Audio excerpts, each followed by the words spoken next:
Soybean आहे दप्तरी चेतक। बघा शेतकरी मित्रांनो, आज 25 तारीख आहे, तर फक्त याला 24 दिवस झाले ते 1 ते 2 तारखेच्या आसपास पेरलेली। बघा किती कशी आली। बघा खत फक्त शेतकरी मित्रांनो कांद्याचा बिवड आहे आणि खत फक्त 7 किलो खत आहे। पहा फक्त 7 किलो खतामध्ये, आणि परंतु याला कांद्याचा बिवड असल्यामुळं बघा कांद्याचा बिवड असल्यानंतर शेतकऱ्यांना विनाकारण खर्चात पडण्याची गरज नाही, खत पेरायची आवश्यकता नाही। बघा आपण हे आपली चेतक दप्तरी चेतक सोयाबीन आहे। बघा शेतकरी मित्रांनो कसा प्लॉट आहे ती 4 एकर सोयाबीन आपली असलीच, सगळी अशीच सोयाबीन आहे। आणि दप्तरी चेतकच आहे। बघा पाऊस नाही, परंतु वल ही सध्या भरपूर आहे।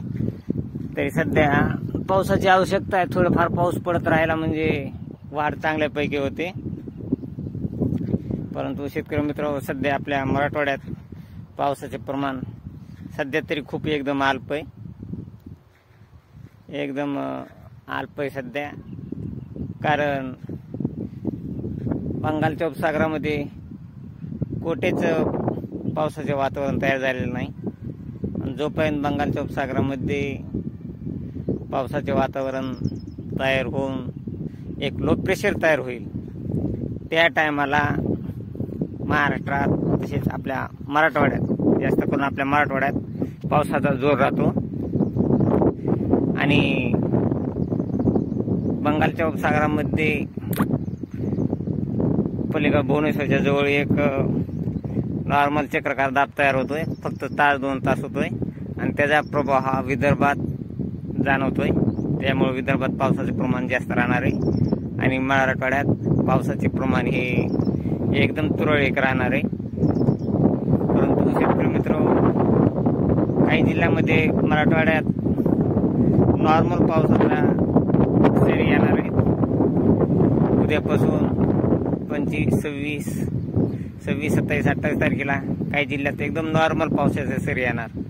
परंतु पाऊस हा जास्त मराठवाड्यात नाही, फक्त विदर्भामध्ये अकोला, अमरावती, बुलढाणा, पुसद, वर्धा, चंद्रपूर या भागामध्ये चांगला पावसाचा जोर राहणार आहे।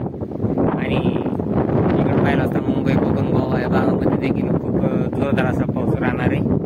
हा पाऊस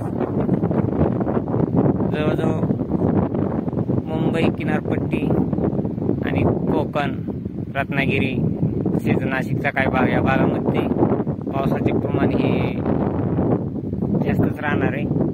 तिथं